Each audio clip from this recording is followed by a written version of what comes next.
So hello, আসসালামু আলাইকুম viewers. আপনারা সবাই কেমন আছেন? আমি আল্লাহর রহমতে ভালো আছি। তো এই তো আজকে আমি মেক করব চিকেন চিজ কাটলেট। সো এটার জন্য আমি প্রথমে আস্ত একটা চিকেনকে একটু হলুদ, আদা, রসুন, হলুদ দেই নাই, আদা, রসুন এবং দারুচিনি, এলাচের গুঁড়ো দিয়ে এটাকে আমি বয়েল করে নিলাম।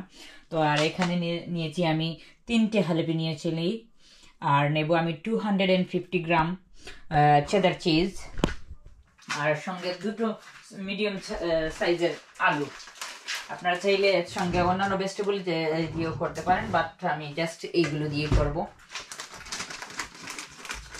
এই যে 250 গ্রাম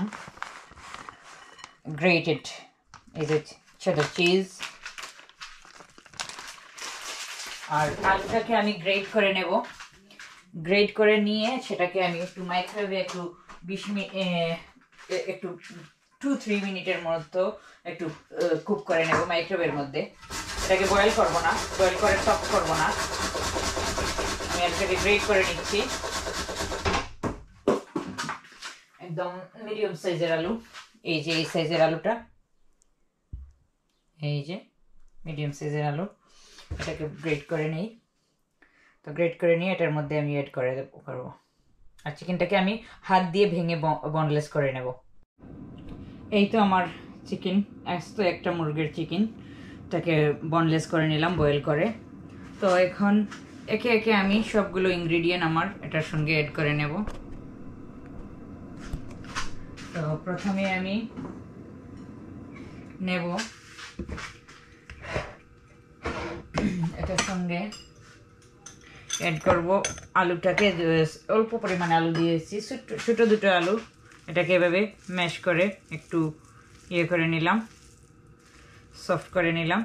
এটার জন্য বেশি কুক করি নাই, হাফ কুকের মতো। তারপরে সঙ্গে আমি অ্যাড করব আমার ইয়ে করা সসগুলো। এটাতে বড় টেবিল স্পুন দিয়ে আমি দেখিয়ে দিই আপনাদের সুবিধার জন্য, 2 টেবিল স্পুন হবে সুইট চিলি সস, এই যে। আর এই যে 1.5 স্পুন সিরাচিনি সুইট চিলি সস যেটা। আর সঙ্গে আমি দেব একটু গরম গোলমরিচের গুঁড়ো, এই যে হালেপিনিওগুলো অ্যাড করব সঙ্গে।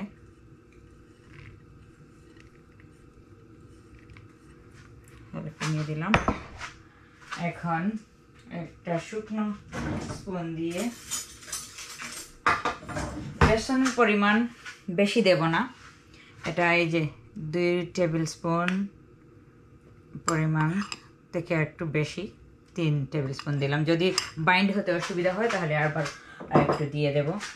সঙ্গে দেব আমি উইস্ক করে নেওয়া 2টো এগ, এভাবে ফাটিয়ে ভেঙে নিলাম 2টো এগ। এবং এখন লবণ দেব পরিমাণ মতো। যেহেতু চিজ আছে এটার মধ্যে বেশি লবণ দিতে হবে না। আমি অলরেডি চিকেনটাকে বয়েল করতে সময় অল্প লবণ দিয়েছি, যার জন্য আমি বেশি লবণ দেব না। আর এখন এতে আমি দিয়ে দেবো গোলমরিচের গুঁড়ো আর কয়েকটা মিন্টের পাতা, আমের এই যে গার্ডেন থেকে নিয়ে আসবো, তুলে নিয়ে সেটাকে চপ করে দিয়ে দেব, কেটে ছোটো ছোটো করে কেটে দেবো। আমি কোরিয়ানটা ইউজ করতেছি না এটার মধ্যে, আমি এর মধ্যে জাস্ট মিন্ট অ্যাড করব। তো আমি মিন্টের পাতাটা নিয়ে আসি আমার গার্ডেন থেকে।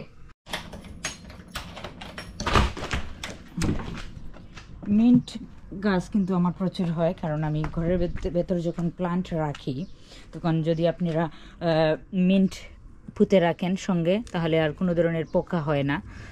যেমন চিলির প্লান্টের মধ্যে অথবা যে কোনো ধরনের প্লান্ট, ঘরের যে কোনো ধরনের প্লান্ট রাখলে আপনারা একটু মিন্টের পাতা সঙ্গে রেখে দিবেন, দেখবেন আর কোনো ধরনের প্লান্টে পোকা আসবে না। তার জন্য এই তো আমি মিন্ট তুলে নিলাম। আর সঙ্গে আমি কয়েকটা বেজল পাতা দেব, আমার সেটাও আছে আমার ঘরে। তো আমি সবসময়ই রাখি কিচেনের মধ্যে বেজল, মিন্ট, এগুলো। কাশি হলে, সর্দি হলে সব সময় অল্প পাতা চিবিয়ে, হানি দিয়ে চিবিয়ে খেলে অনেক আরাম পাওয়া যায়। বাচ্চাদেরকে আমি সেটা দেই, বেজল দিয়ে টি মিক্স করে দেই। তো তো বেজল আর মিন্টগুলোকে ধুয়ে আমি কেটে এটার মধ্যে দিয়ে দেবো। আমি এখন এটার মধ্যে কেটে দিয়ে দিয়েছি মিন্ট এবং বেজল। অনেকে আবার মনে করেন যে এই যে বেজল, যেটা হোয়াইট বেজল, তুলসী, এটাকে তুলসী বলা হয়, এটা ইতালিয়ান বেজল। তো অনেকে মনে করেন এটা উপকারী না, এটা শুধু রান্নাতে দেওয়া হয়, কিন্তু না, এটাও উপকারী আছে। সেম উপকারিতা আমি তো পেয়েছি, আমি সবসময় ইউজ করি। আমার বাচ্চাদের যখন ঠান্ডা কাশি হয় বা আমারই হলে আমি এটা ইউজ করি। ভালোই উপকার পাওয়া যায়। অনেকে বলেন এটাকে কালো তুলসী পাতা, এটা তো সাদা, এটাকে তুলসী হিসাবে অনেকে ধরেন না, বাট এটা উপকারিতা আছে। এই যে এটাকে ভালোভাবে মিক্স করে নিয়ে আমি চিজটা অ্যাড করব।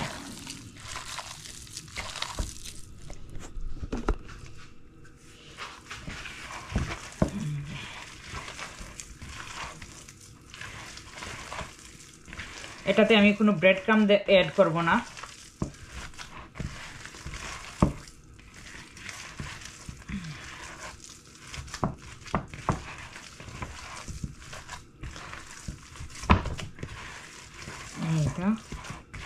ভালোভাবে মিক্স হয়ে গেল। একটু সফট হলে আপনারা শুধু জাস্ট একটু বেসন অথবা ময়দা একটু এড করে নেবেন, এতে আর ব্রেড ক্রাম্বের কোনো প্রয়োজন হবে না। আর যদি ব্রেড ক্রাম্ব লাগান তাহলেও পারবেন ব্রেড ক্রাম্ব লাগিয়ে নিতে। আপনাদের যদি ঝাল অথবা খেতে ইচ্ছে করে, বেশি ঝাল খেতে চাইলে আপনারা এর মধ্যে চাইলে চিলি এড করে নেবেন, গ্রিন চিলি অথবা চিলি ফ্লেক।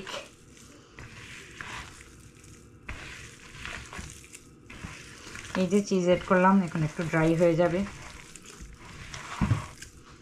এটার ভিতরে চাইলে আপনারা এভাবে বল মেক করে এটার ভিতরে গ্রেটেড চিজ দিয়ে আপনারা এভাবেও করতে পারেন, আর চিজটাকে মিক্স করে নিয়েও করতে পারেন।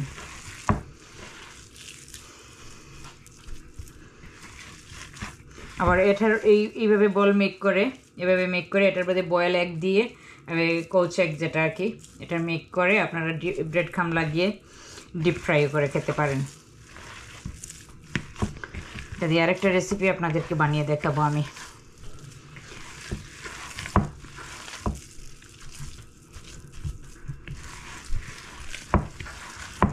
তো আমার মিক্সচারটা হয়ে গেল।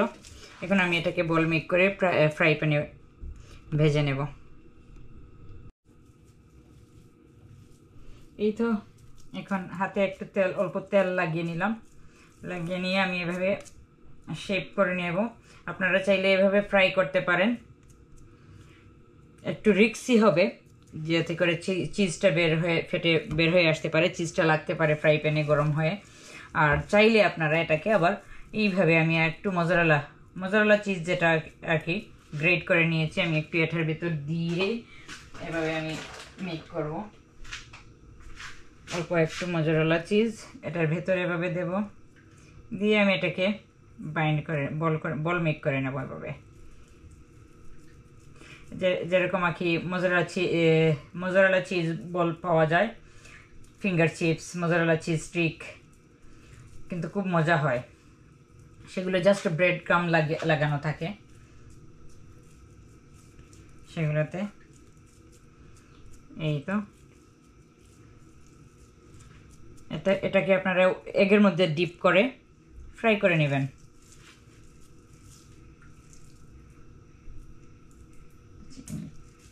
পিস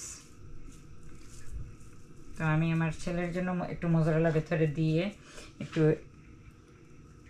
করে নেব, আর বাকিগুলো এভাবে মেক করে রেখে দেব।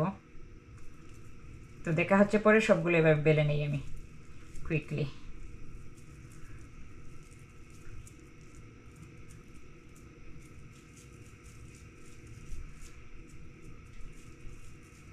আপনাদেরকে ফ্রাই করাটা শেয়ার করব। আমি এটা সবগুলো একে একে মেক করে নেই।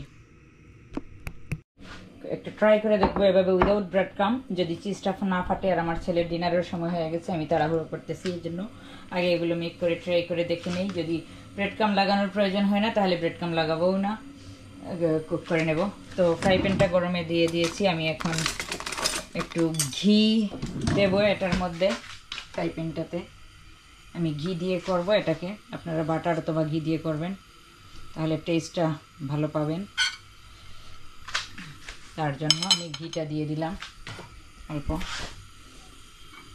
ফ্রাই প্যানটা গরম হয়ে গেলে আমি একে একে একটা একটা করে ট্রাই করে দেখব। যদি চিজটা মেল্ট না হয় তাহলে ইনশাল্লাহ আমি এইভাবেই কুক করে নেব।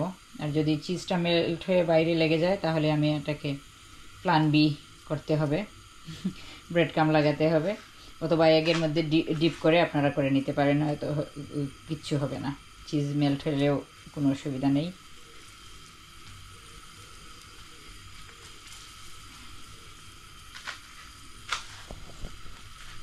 দেখি একে একে সবগুলো এটা দিয়ে আমি সবগুলো দেব না, যদি চেটলে যায়।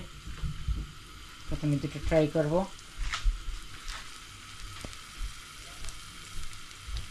আশা করা যায় কিচ্ছু হবে না।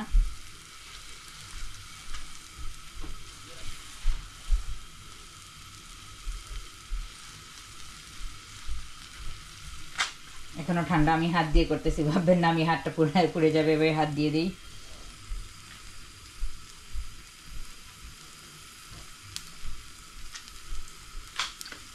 এভাবে আমি ফার্স্ট টাইম করতেছি, এই জন্য আমি এই ভয় পাচ্ছি যে যদি চিজটা মেল্ট হয়ে যায়, ভেঙে যায়। ইনশাল্লাহ হয়তো ভাঙবে না। আমার ইয়েটা, স্পুনটা আমার নষ্ট হয়ে গেছে। ও মাশাআল্লাহ,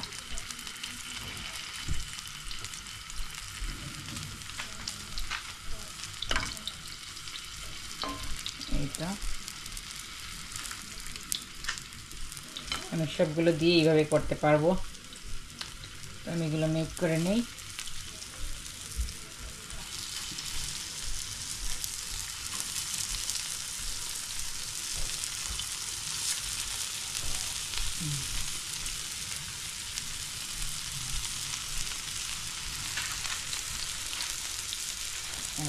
আমি সবগুলো ভেজে নিই, দেখা হচ্ছে পরে।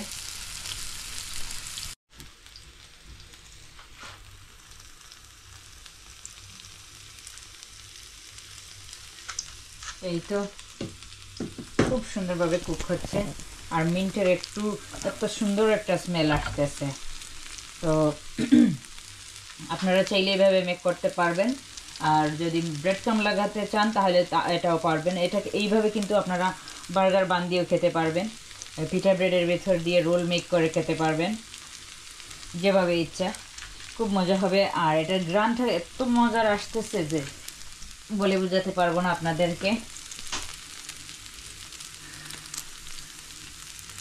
তো যদি আমার আজকের এই রেসিপিটা যদি ভালো লাগে তাহলে লাইক অ্যান্ড শেয়ার করবেন। আমার চিকেন কাবাব বলবেন এটাকে, চিজি চিকেন কাবাব। এই তো বানিয়ে ট্রাই করবেন। আর আমার ভিডিওটাকে যদি আপনাদের ভালো লাগে তাহলে লাইক অ্যান্ড শেয়ার করবেন, চ্যানেলটাকে সাবস্ক্রাইব করবেন। দেখা হবে অন্য আরেকটা ভিডিওতে। আল্লাহ হাফিজ। আর এইগুলোকে আমি এভাবে বানিয়ে ডিপ করে রাখবো, ডিপ করে রেখে দেবো, যখন ইচ্ছা হবে তখন আমি করতে পারবো।